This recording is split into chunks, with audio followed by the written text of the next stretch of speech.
Welcome to Robert Bellissimo at the Movies, where we explore all things cinema. I want to welcome to the show Stephen Michael Shearer, who is a writer. He's an actor, a former model, and the author of three highly regarded film biographies: Patricia Neal, An Unquiet Life; Beautiful, The Life of Hedy Lamarr; and Gloria Swanson, The Ultimate Star. His book on Patricia Neal is currently in post-film production and stars Hugh Bonneville as Royal Dull. His second book on Hedy Lamarr has recently been used for the basis for the PBS slash American Masters feature documentary Bombshell, the Hedy Lamarr story, produced by Susan Sarandon, in which he appears. And today we are discussing his new book, Gloria Swanson, Hollywood's First Glamour Queen. Michael, well, sorry, Michael. I was looking at your Zoom, the name on your Zoom link. Stephen, Stephen, Yes. welcome. Thank you so much for being here. Well, thank you for hosting me, Robert. I appreciate it. My pleasure. I really like the book because I knew so little about Gloria outside of Sunset Boulevard. Unfortunately, Mhm. I got to see a lot more of her films, and I had no idea how much she contributed to the fashion world. I didn't know anything about that, and her life and career was certainly fascinating. So I'll definitely read your biography as well. But I really, really enjoyed it. I just wanted to ask, just wanted to go back a little bit and talk about, do you remember the first film with Gloria you saw? Actually, I think the very first film is, as I think, an introduction that most people have had has been Sunset Boulevard. Yeah. And I think because her career, I believe because her career really wound down in the 1930s in film, that several generations had forgotten uh, who and what she was and contributed in the 1920s.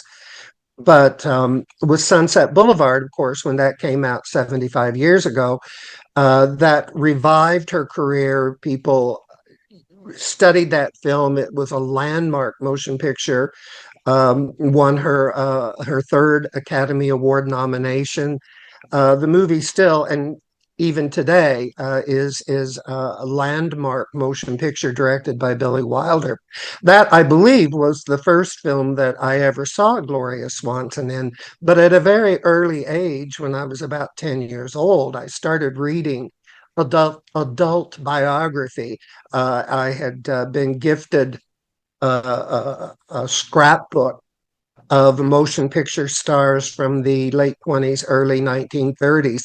And I remember as a little boy going through that scrapbook and wondering who are all these beautiful people and why am I so fascinated with them? So I set out at an early age to read as much as I could about each one of these people. Gloria Swanson, of course, was very prominent in the early talkie era.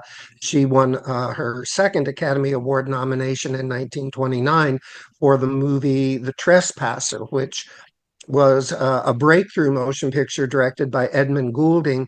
Very early talkie, but it had quite a lot of fluid camera work, and people were quite surprised that Gloria Swanson, who had been in motion pictures since 1914 when she was 14, they were surprised at in 1929 that she could bounce back with such a breakthrough talking motion picture. However, as I wrote extensively in both the biography, The Ultimate Star, and in my new book, uh, Gloria Swanson, Hollywood's First Glamour Queen, as I wrote in both of those books, her career was always an up and down thing. There was never a lengthy period where she, other than the 1920s, where she enjoyed a continuing popularity. By the, like I said, by the 19 mid 1930s, her career was pretty much over in motion pictures. Sunset Boulevard brought her back into the public consciousness. However, for whatever reason, she never really followed Sunset Boulevard up with another important film. Hmm. And how much of that do you think was, her downfall after the Trespasser? How much of that, what I really appreciated about the book is that you were not shy to point out that she was deeply flawed. She had a massive ego and things like that. How Yes. much of that do you think was really her own doing, if that's how you feel about it?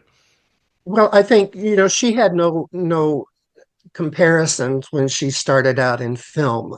She started in motion pictures about the same time within a 15-20 year period from the dawn of motion pictures. So she was her first landmark. She created her own image and she had nothing to bounce off of. Young actors today can experience their careers taking off, and if they're wise, they can look back and see how these same experiences were had by their predecessors and the yin and yang of celebrity and wealth and fame. Gloria created her image. She created her own image of the first glamour queen in the 1920s. She had came from, as most actors do, she came from a very humble beginning. And so with unlimited money coming in and all this adulation, it's kind of hard to come to some sort of balance in your life. Gloria always believed that it was her duty to live like royalty, to spend these millions of dollars she was earning left and right.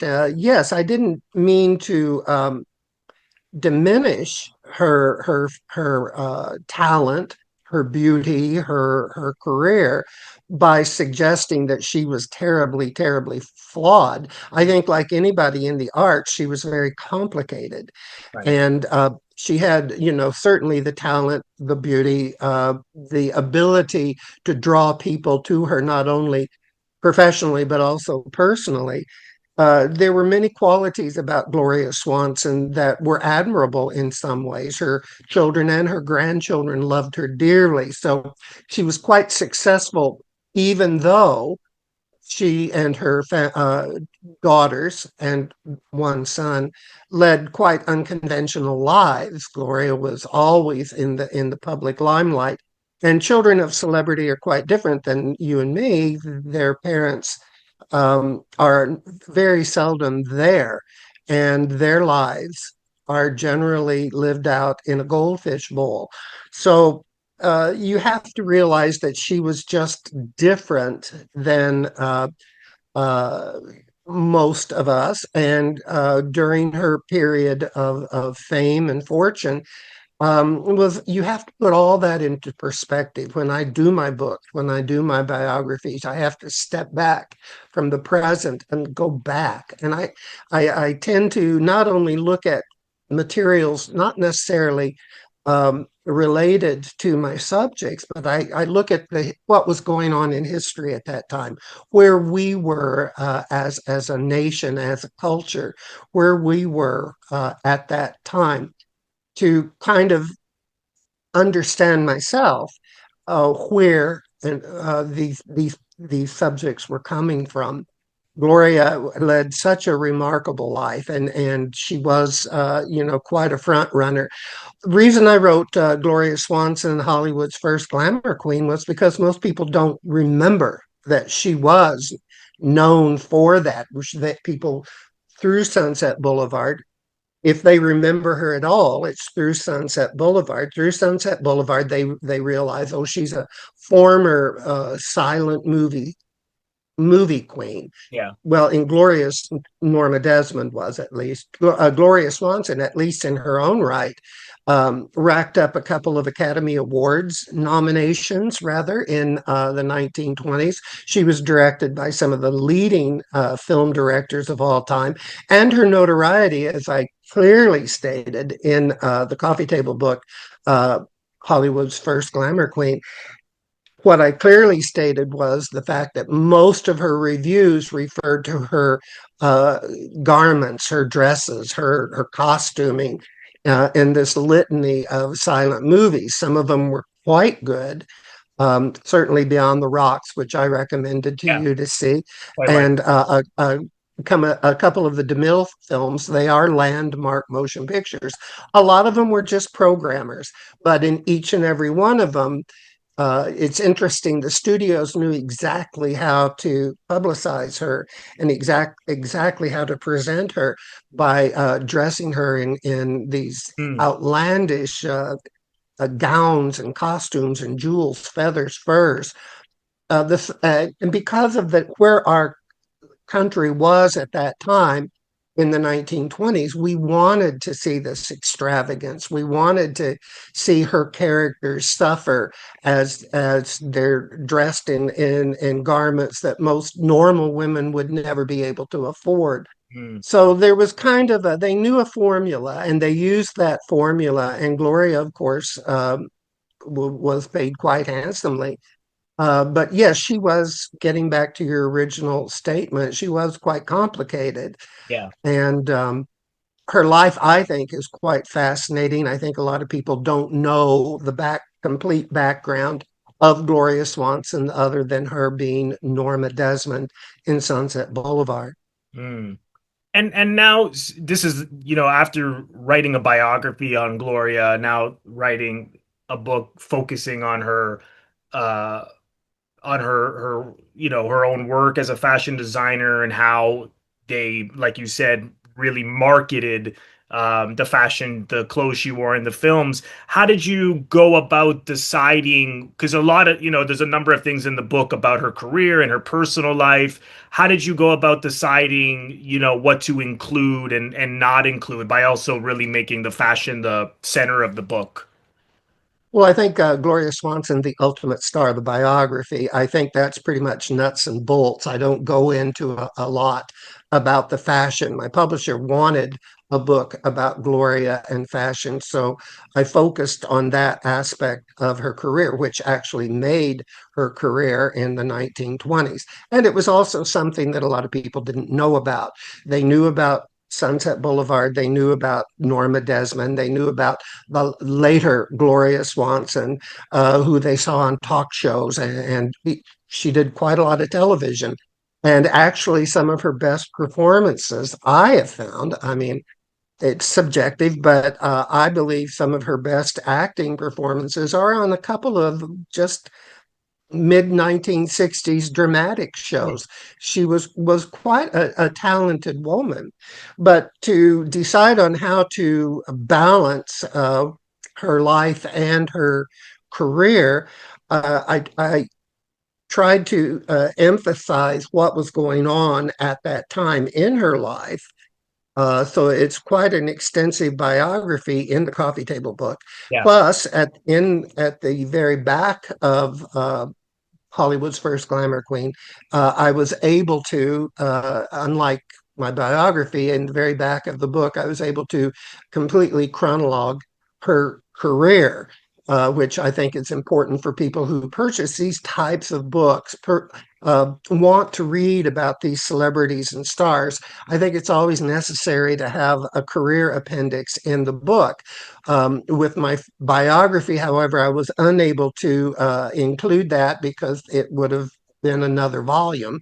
So my Lions Press allowed me in Hollywood's First Glamour Queen to include the complete career. And I think if someone just peruses through that, they'll see where she was, where she was going, and what all she did.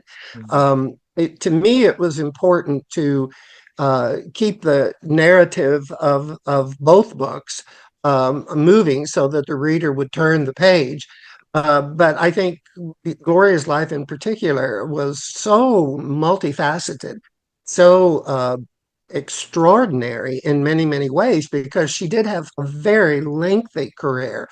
Patricia Neal, Hedy Lamarr, like most actresses of that golden era, their careers, were minimal in some respects after they reached a particular age. Gloria, however, started when she was barely a teenager, and she continued her last motion picture was in 1975. So there was quite a career there. And it was interesting to watch how she evolved. She had many slumps in her life. A lot of those slumps were of her own creation.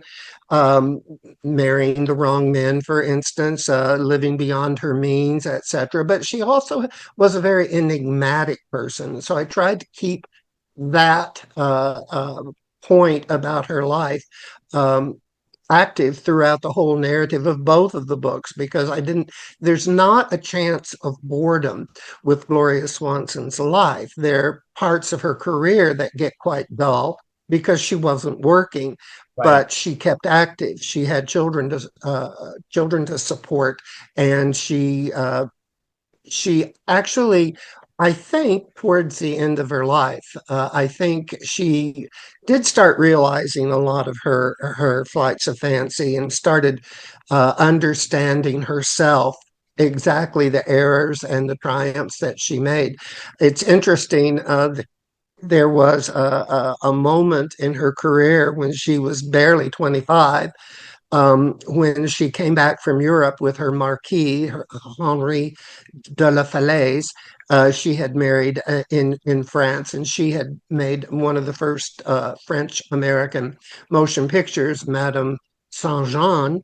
And she came back to the United States, and she also had just survived a bad case of illness in France.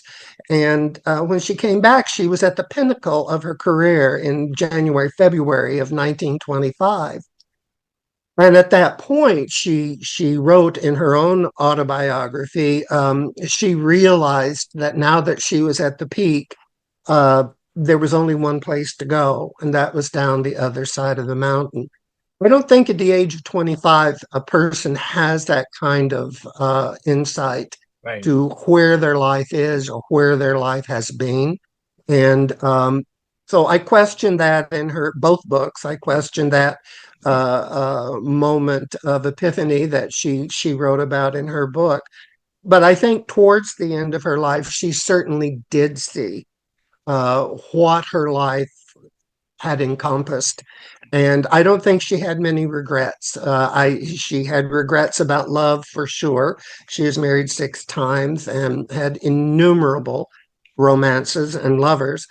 But I think she was proud of the fact that her children loved her and that she did indeed love her children very much. So I think in the whole scheme of things, at the end of life, I think if you can look back with love and realize that you have been loved, I think Gloria had quite a peaceful exit. I think that her life was quite extraordinary. Hmm.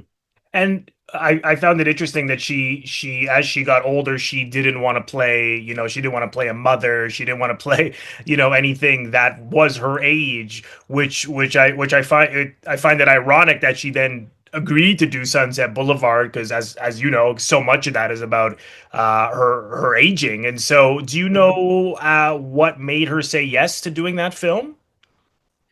Well, certainly she recognized that it was going to be a blockbuster film. It was going to really shake up Hollywood. Still, her capriciousness about her age, when they brought William Holden in to replace Montgomery Clift in the role of Joe, when they brought him in, she did say, "Oh, he looks too old. Make him look younger." Oh, I see. And because she wasn't about to age more than her 50 years at that time. You have to realize, too, 75 years ago in 1950, the age of 50 was considered elderly. Right. Uh, and so today, it would be a different matter. But I think Gloria realized what Sunset Boulevard would do for her. She kept repeating in her autobiography that after Sunset Boulevard, all she was offered were crazy women with dead men floating in their swimming pools.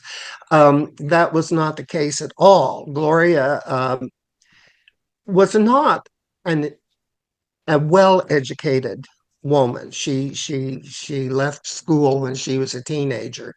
Adela Rogers St. John even wrote, although St. John recognized her as being the star of stars, as did DeMille and many other silent and great Hollywood icons have acknowledged Gloria to be.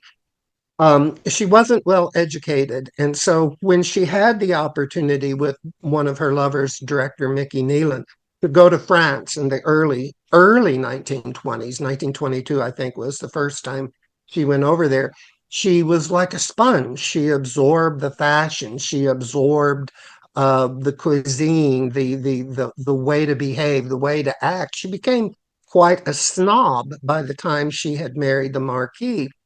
So she, throughout her life, she always had this concept of, well, in Europe, an older woman takes many younger lovers.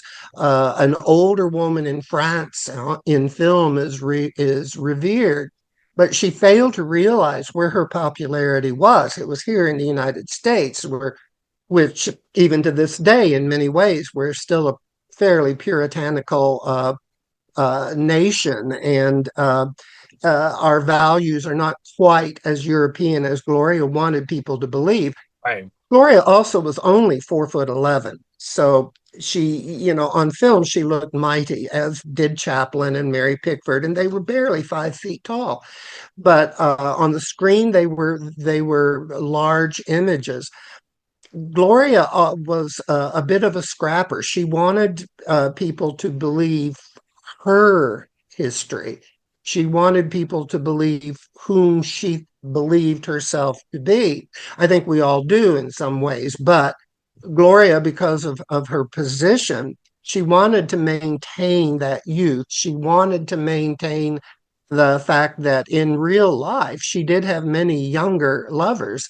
And in her way of thinking, the fact that she didn't look like she was in her 20s any longer had little to do with it. As a matter of fact, in 1973, when she took over Elaine Heckert's role in the Broadway run of Butterflies Are Free, she was quite successful in that run too. But the young actor who Dirk Benedict, who played her son in that play, he in interview, which I wrote about extensively in the biography. In that interview, he did say there were moments when he would be sitting on her couch, and she would have her legs tucked in underneath her, and in the light, and in just the fact that she was still within the moment, always looking forward, never looking backwards. He said you could really see that she was still quite a young woman. Mm. And so it must have been very, very frustrating for her, because her career was all important to her, most certainly. And her image was very important to her. However, in reality, she she had accepted herself as a younger person, and was able to live a life of a much younger person than she really was. She was quite a health buff, so Yeah. she did enjoy good health for many, many years beyond when a lot of people began to slow down a bit. She never slowed down. A lot of admirable things about Gloria, and you read about you in both of these books. You can read about her flights of fancy and her capriciousness, and you kind of have an empathy for her, because it also shows that she was a very human Yeah. being. Hmm. Well, she always looked incredibly youthful. Like, I mean, the photographs in the book are incredible.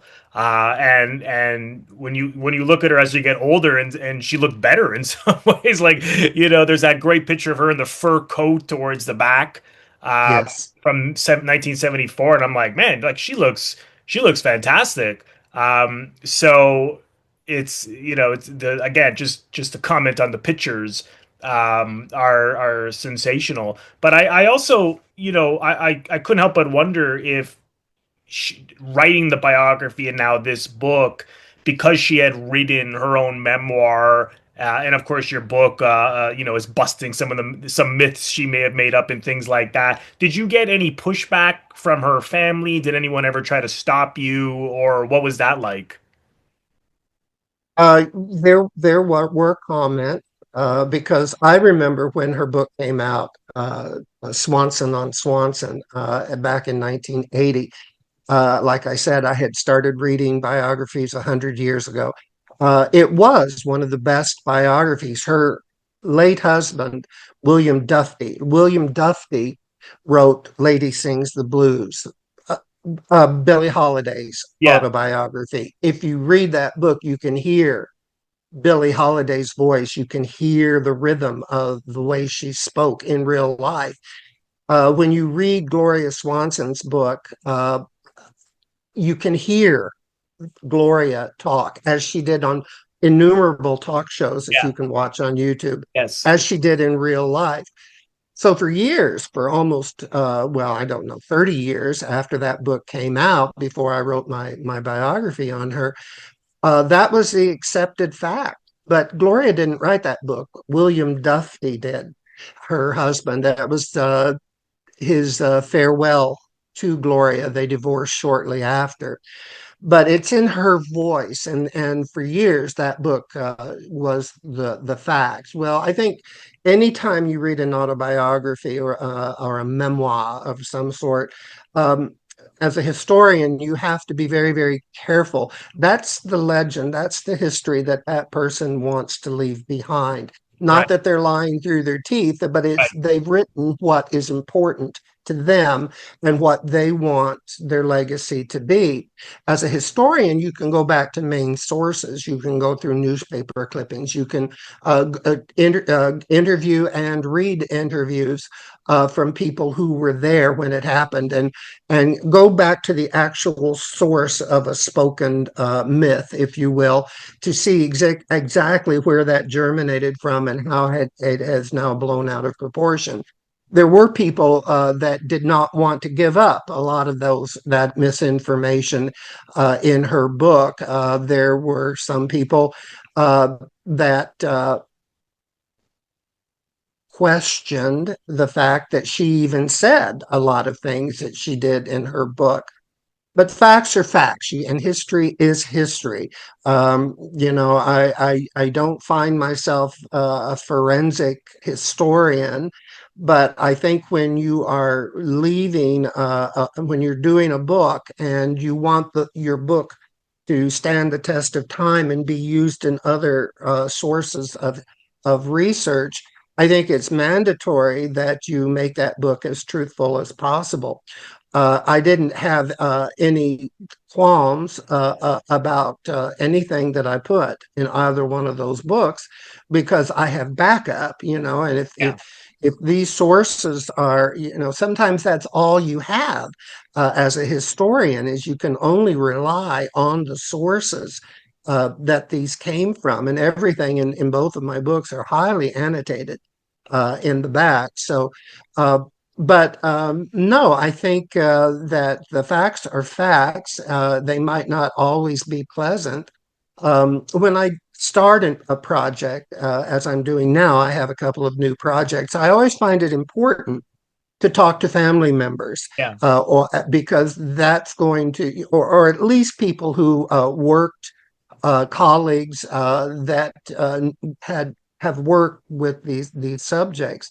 It's important to get their take, especially if you. I never knew Gloria Swanson. I knew Patricia Neal the last 20 years of her life very, very well. I never knew Hedy Lamarr, but I went directly to interview her children, and from there it just escalated to people who had worked with her and colleagues and friends, and I was able to uh, do my research enough to put it into a book form and give some sort of hopefully interesting narrative. I watched some of the films that you suggested, and I really, really, my favorite, of course, outside of Sunset Boulevard, which I've seen many, many times, but The Trespasser, I was surprised she didn't transition into sound films with more success because she's so good in that movie. Actually, everybody, I thought, was great in that film. And it's, as you know, I'm sure often in the early 30s, some of the performances, they were still trying to figure out how to adapt to sound. So you might have saw sort of more over the top acting. But in her case, she was very real, very truthful, extremely natural. I thought she was wonderful in that. So I'm surprised that that didn't lead to, a lot more sound films like it did with someone, like Garbo had a lot of success, or Mhm. Crawford once they went into sound. But I thought she was really, really good in that. And it also occurred to me how, and I'm surprised I didn't think about this more, because you certainly saw how humorous she could be in something like Sunset Boulevard, even though that's, we think of that as film noir, is very dark, but it has some great dark, it's Billy Wilder, that biting, dark sense of humor. But in something like Manhandled, like when she's stuck on the subway and she couldn't get off the train and everyone's bumping into her, she was very funny, very expressive, and she could really, really do a lot. I thought so. I think she was an incredible actor for sure. Well, in both Manhandled and Trespasser, she had her moments. She really did. Yeah. The interesting thing about the Trespasser, it came at a very pivotal moment in her career. She had broken away from Paramount, and she was working. She had contracted rather with United Artists to make independent films. And share in the bounty of box office. So Gloria affiliated herself with Joseph P. Kennedy, who was a New York banker who had come out to California and taken over FBO, and which later became RKO Radio, Pathé Motion Pictures, and she gave up to Joe Kennedy, who became her lover. She gave up to him her financial handling. They had begun, as you will find in both of those books, that she had begun with Eric von Stroheim, Queen Kelly. Yes. Queen Kelly never finished.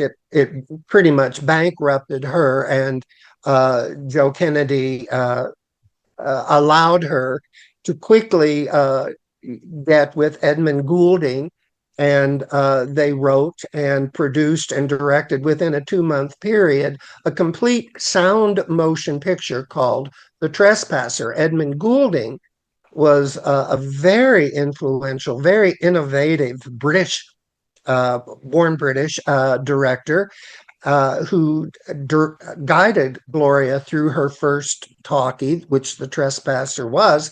And he used a lot of, as you said, very innovative flowing camera techniques, which weren't quite the norm in early talkies of 1929. Again, that motion picture won her second Oscar nomination. Her silent movie the year before, Sadie Thompson, uh, based on the play Rain. That movie is another film one must watch to see her at her peak of Right. dramatic ability. That was her first Oscar nomination.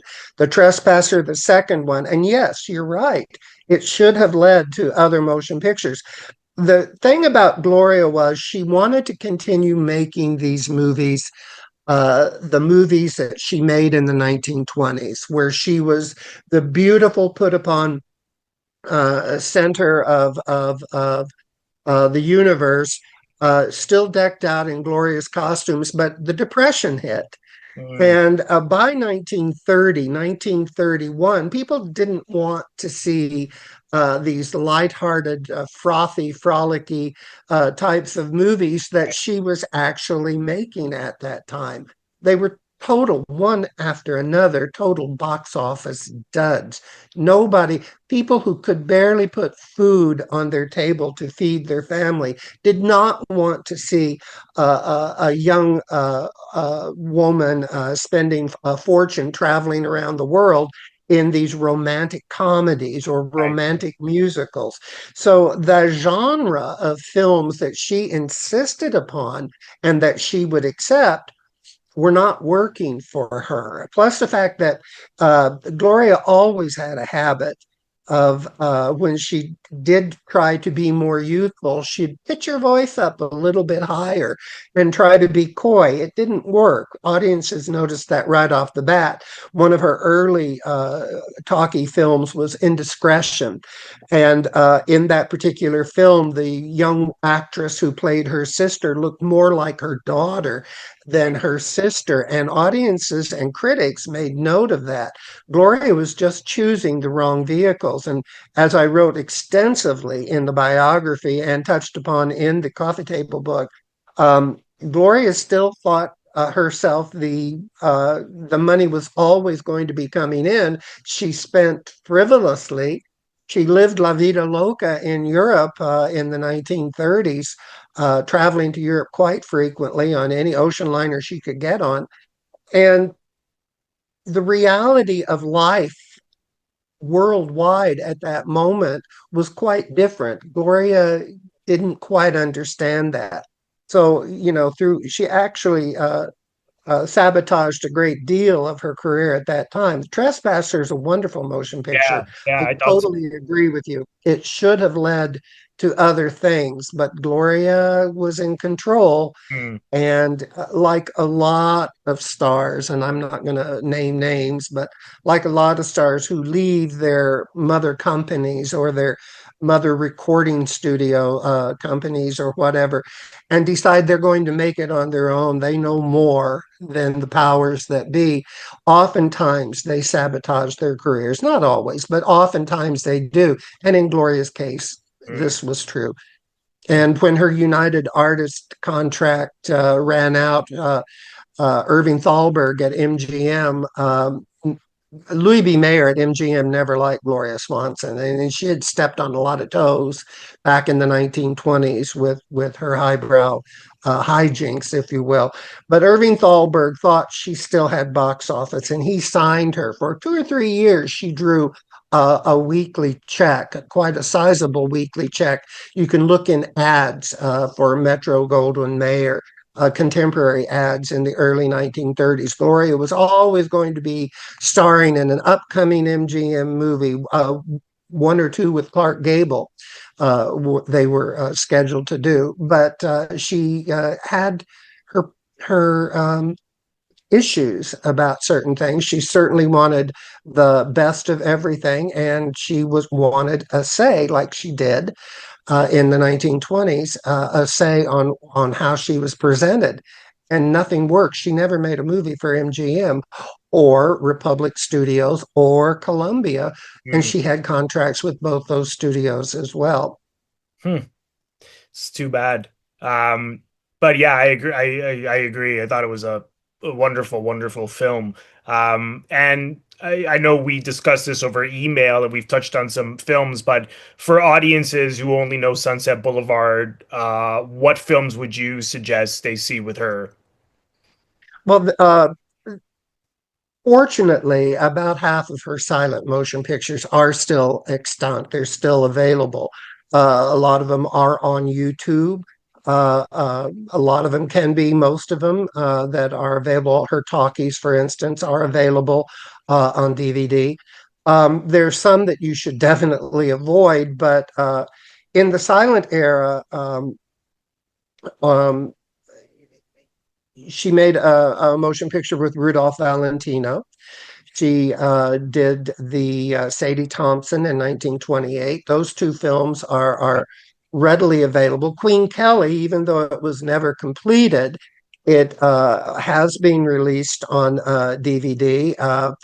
And it is an exceptional film to watch simply because it gives you a taste and a quality of what 1920s cinema was about. Eric von Stroheim, despite the fact that he was totally anti-studio and the fact that he followed only his own rules, that particular film could have been something much more than it was. But his proclivities in the darker side of life really stop production in the 1920s. Gloria knew that film was never going to be released in her lifetime. It was actually, but she knew at that time, because of censorship, a lot of things in Queen Kelly would not be seen, so they shut it down. It is available on DVD. If you want to see a very early Melvin Douglas, there is Tonight or Never, which has Yeah. recently been, I think, 4K Oh DVD. wow. Now, that's an interesting film to watch. Gloria is not very good in it. And but that particular film, she's dressed in Chanel, and one of less than a handful of motion pictures that Coco Chanel designed costumes for. Gloria was in that. Melvin Douglas, who had originated his role in Tonight or Never on Broadway, that was his first motion picture. He's brilliant in it. He's very, very good. Sunset Boulevard. In 1941, Gloria did a one-off at RKO. Father Takes a Wife with Adolphe Menjou and Desi Arnaz. It is not a good movie, but it's interesting to watch because now we're into 40s filmmaking, and you can watch technique and how things were handled. That Gloria is very cloying, portraying a woman much younger than she is. Uh, but after Sunset Boulevard, it's interesting. You haven't mentioned this yet. Uh, Sunset Boulevard should have opened a lot of other doors for her. Yeah. She had some very good film offers given her, but she, like you said, she was not going to play the mother of a teenage or adult child. And so she did a dreadful comedy for Warner Brothers, three for Bedroom C. I think the title enough is a turn off. But it's she designed her own clothes in that particular film too, and to be perfectly honest, they are dreadful. Even by the contemporary 1953 era, her clothes are. She thought they were gorgeous, but Gloria always thought a lot more of her ability as a fashion designer than she actually had the talent for. Other fashion designers, Edith Head, of course, did her costumes in Sunset Boulevard. Rene Hubert, whom she brought over from France in the 1920s, designed most all of her costumes and gowns throughout the rest of the 20s and throughout the 30s with the handful of films that she made then. But I think it's you're either going to like what Gloria has done or you're going to loathe what Gloria has done. There's no in between. Gloria never, she had such a strong personality. She would not allow a gray area. It's either black or white with Gloria. And she insisted that her word was final on most of the results of the pictures she made for United Artists in the late 20s and early 30s. Um, but her career could have gone much further had she resigned herself to her age. If you, and again, going back to her television work, you'll see some of her best performances on the handful of hour long film that she did on various TV series. Can you name a few that you liked? Oh, yes. There used to be a show called Craft Suspense Theater. She did a wonderful, she played a mother. She was very heavy at that time. And when you're only barely 5 feet tall, you can, 5 or 10 pounds will really make you look Yeah. Zoftig. But she still has her role in that particular episode was very, very well done, very reserved. I don't know what was going on with her. She didn't act like Norma Desmond at all. She was very, very good in that. There are a couple of comedy shows. Comedy is always very hard for a dramatic screen queen to do. And she did a My Three Sons and the Beverly Hillbillies episode. She even did a Carol Burnett episode in the 1970s, and she's lovely to look at her older age. But even then, she doesn't handle comedy too well. Um, but some of the TV shows, again, if you look at the back of the coffee table book, all of her shows are in there. And some of them are, most of them are extant, and you can find them. One good thing about being a film historian, a biographer, is that we go in, we are allowed, well, anybody can go to an archive, a library, film library, and watch very rare film footage that is not out there in the public domain. And so oftentimes one will find in the bibliothèques, the archives, film archives, etc., you'll find film footage that is rarely seen. And some of that work is very good. When I reviewed Beyond the Rocks with Valentino, 1923, that film had all her whole life. That film had been lost. That was one of the films she wanted to see. They did rediscover it and restored it. However, when I went to the British Film Institute, while I was double researching the coffee table book, there was another reel from Beyond the Rocks that was not in the restored version, and I got to watch film footage from that particular reel. It's still not in that restored version yet, but it's just a orphan reel that was originally cut from the movie to bring it down because it ran so long. But the British Film Institute had it mistitled as another film, footage from another film that is not extant. And I discovered that, of course, it was from Beyond the Rocks. And so things like that happen. Oftentimes at UCLA has a wonderful film archive, and you can watch a lot of television work, a lot of uh, uh, documentary, or not documentary, but historical film footage from newsreels, etc. With these people that you're researching. You can see film footage that hasn't been seen in years, and I think that's open to the public. Anybody can do that. I enjoy the research part of any project that I'm on because I discover more than I realized I thought I knew. So but Gloria did have her moments, like all of my subjects have. They have their moments, and they shouldn't be forgotten. That's why I write about these people because it's not importante with the scheme of things. In life in general, it's not going to change the course of mankind.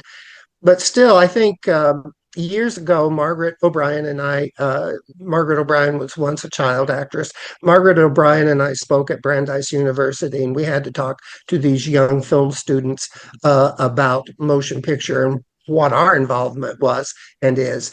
And we both surprisingly talked about the same thing, and that was to tell these young people, you have to know where these people came from.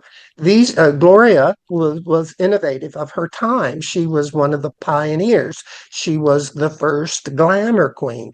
Uh, she set that standard. So other people, other young women now coming in to motion pictures, and they want to be known for their glamour and their beauty. It's best they know who came before them and Mhm. see what the pitfalls were in their lives and their careers. Gloria didn't have that wherewithal. She made her own mistakes and she had to live by them. Um, it's important, though. I think that's why I do what I do because motion pictures have created our society, have created our culture, and I am fascinated with what came before. And hopefully, by what I put down as truth, what I put down will live after me, and possibly people will gain knowledge of what came before them through these books. Mhm. Well, I'm sure that people will certainly find a lot of value in the story of Gloria Swanson in both of your books. And again, the title is of his new book, Stephen's new book, is Gloria Swanson, Hollywood's First Glamour Queen. If people want to get the book, Stephen, where do you suggest they go? They can go to their local Barnes and Noble. They can order directly through the publisher, Amazon.com. The book is available. It's on hardcover right now. It might come out later in paper. I don't know. But it just came, it was just published this year. It is available. And I hope people get it because I have to tell you, I did another coffee table book on Hedy Lamarr. I wrote a biography on Hedy, and then I did a coffee table book on her. Ah, She's breathtaking. You can't take your eyes off okay, her. sure. With Gloria, however, there's so much depth in her life and career. Also, it was longer as well. Not to demean Hedy Lamarr, we all know about Hedy Lamarr, Yeah. but Gloria Swanson's career, she defined what a silent film actor was. And I'm very proud of the fact that Lions Press presented the book in such a fine quality as it has, and they allowed me to also include the career appendix, which I'm extremely proud of, at the back of the book. I think most, like I said, most people who read these types of books want that Yeah, chronologue of a sure. career at the back of the book because it's important. Hmm. Yeah, no, it certainly is for future researchers and historians as well. So, if people want to follow you on social media, where I know you're on Instagram, where should they go? Or you have a website as well? I do have a website, www.mybooks. SMS My Books. I'm sorry, I don't Google myself. Yeah. www.smsmybooks.com. Okay. And that's my web page. And of course, I'm on Instagram as well and Facebook. Great, fantastic. Well, I will leave the links in the description box below for where you can Thank you. follow Stephen and check out his website. And yeah, highly recommend the book because if Gloria Swanson is someone you can read and you can eat up everything, she's such a fascinating person and discover more and more of her films as I did. So, Stephen, thank you again. It was great My to have you pleasure. on, and hope you can Thank come you. back again sometime down the road.